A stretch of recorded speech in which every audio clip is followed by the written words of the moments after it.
The next morning, Kim mansion was quiet, the air soft with the scent of the freshly bloomed rose of the East Garden. Inside, you sat in the sunlight hallway with the Soyeon and Jungkook, flipping through book and occasionally laughing at Jungkook teasing. Mrs. Kim had gone shopping and Mr. Kim was in his office.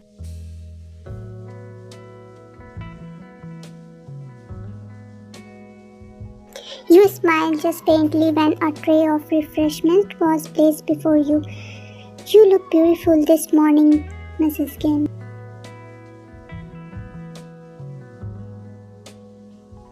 Your eyes snapped up. One of the bodyguards stood there, not one of the trusted inner circle, just a higher man for the outer perimeter. His eyes wasn't respectful, the lingered too long, too boldly. You froze. Soyeon looked up from her phone, instantly noticing your unease. Before you could even blink, the young was sharp as a danger. What did you just say? Everyone in hallway turned. The young stood by the staircase, black suit tied across his both shoulder, eyes dark unreadable.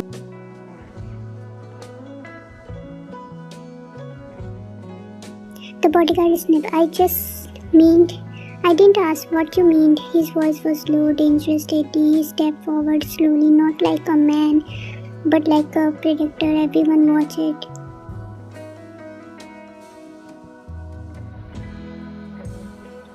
Jungkook Seon, take her inside, but he stood now. Kyung didn't raise his voice, but it was a final.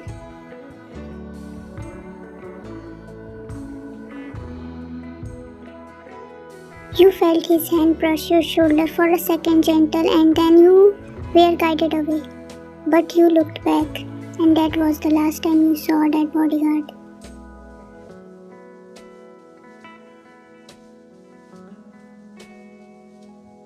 Later that night, outside Kim Mansion in the forest perimeter, the man was on his knee, tired, bleeding, trembling in front of the black SUV. Headlights. Taeyong stood in front of him, cold, quiet, a cigarette loosely between his fingers.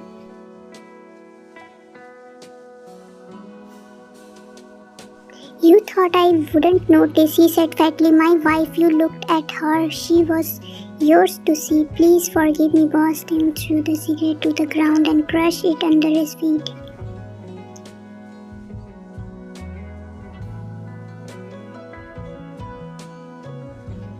I don't share what's mine. He pulled out his silence. Chrome's elegant leather.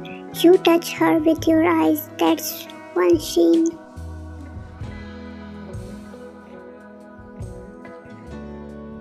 Bang, one shot to the hand. The man is clean.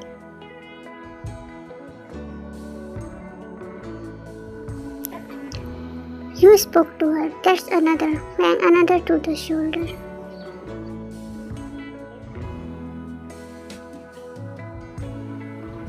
I told you all, my wife is scared. She is not part of this world. You lay eye on her, you die by my... And then the final cold, calculated. The forest innocence and the silence felt like snow. Taeyong stared down at the lifeless man. He turned his guard, burned him and buried him far from her name.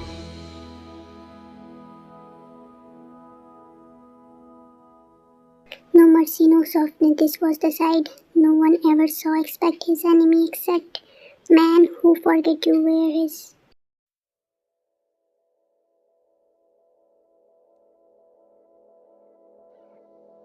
The clock ticking past midnight when Taeyong finally returned to the Kim mansion. The shadow of the underworld still clung to him, blood on the cliff, smoke in his breath and dead on his hand, but none of it belonged in the world she lived in.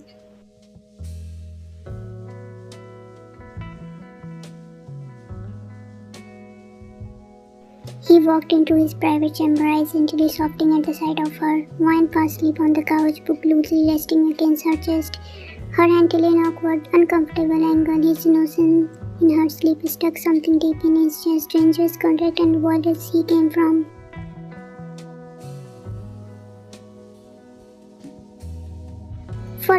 and he didn't move. He simply stared. He could have carried her then, but didn't want her touched by the blood as mire. So, without a word, he walked into the bathroom and showered off the scent of smoke and seeing the cold water wash over his face. He had to outside the world.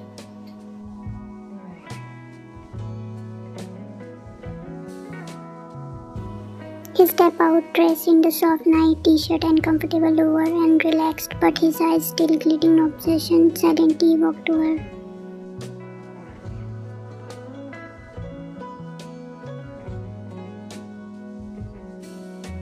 She too soft for this world, he muttered to himself, crouching beside the couch. A single lock hair had fallen over her peaceful face. He brushed it back gently, his touch surprisingly dedicated for the hand, and just indeedly sees something near her cheek.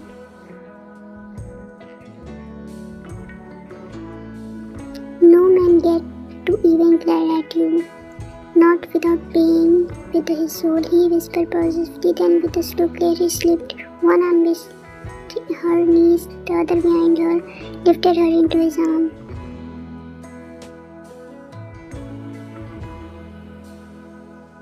She stirred faintly but didn't wake up. So light, so small, so breakable in the world that knew how to destroy. He laid her then gently on the center of his bed, adjusting the blanket cover her fully, brushing her forehead one last time, stepping back, sitting inch off the bed, his eyes never leaving her.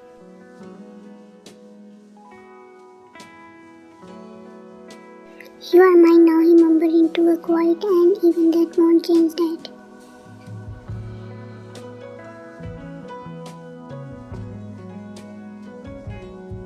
The warm day of morning sun crept in the wine, slowly opened her eyes, blinking unfamiliar yet grand, sealing over her for a moment. Everything was quite too quiet. She pushed herself up, feeling the softness of beds around her.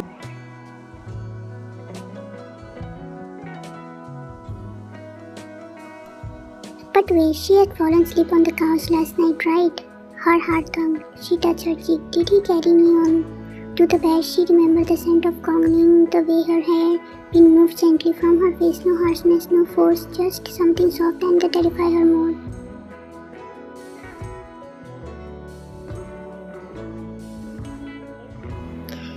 Mrs. Kim spun around with the spatula in hand and the apron at that read. Queen of the kitchen, Soyeon Jungkook, come taste this kimchi pancake. I made it for my daughter-in-law.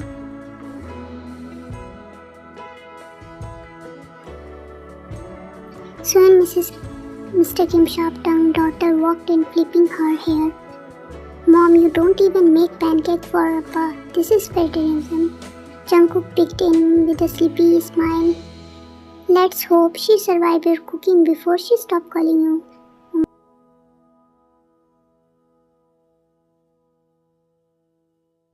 Mrs. Kim dramatically slapped Jungkook's arm with a dish towel. Rude boy, I am welcoming our delicate daughter-in-law. She like a flower. You both better behave, no scaring her.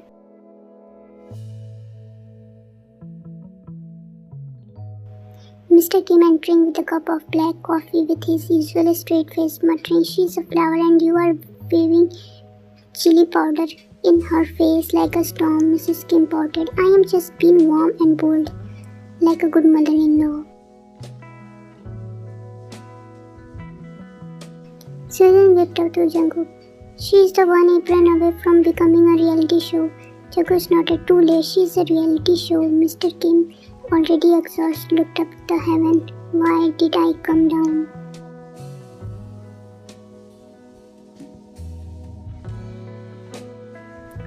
Fine quietly stepped out of the room, clutching her dress around her. She tiptoed, unsure to exit this place like a house. She had bravely spoken to him.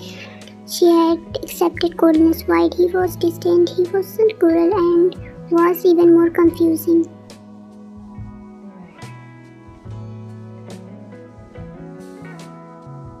In the grand home office down the hall, Taeyong stood with his lips rolled up, talking to the phone in his deep low voice. Move the next meeting to the midnight. No one touches and iterated without my words. He rid of anyone who even looked at her.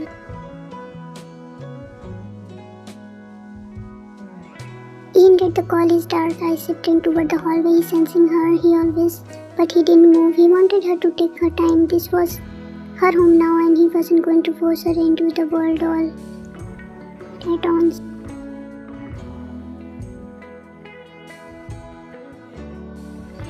He gave her space, but God help the person who ever laid wrong eye on his wife.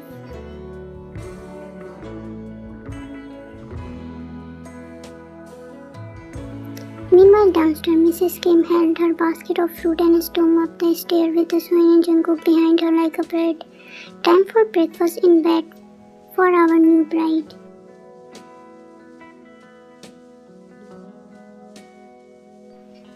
Mom, she probably terrified. Let her breathe.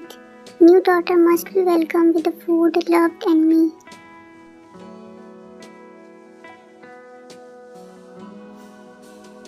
Mr. Kim watching from downstairs, muttering to himself, one day I will lock the pantry and save this household.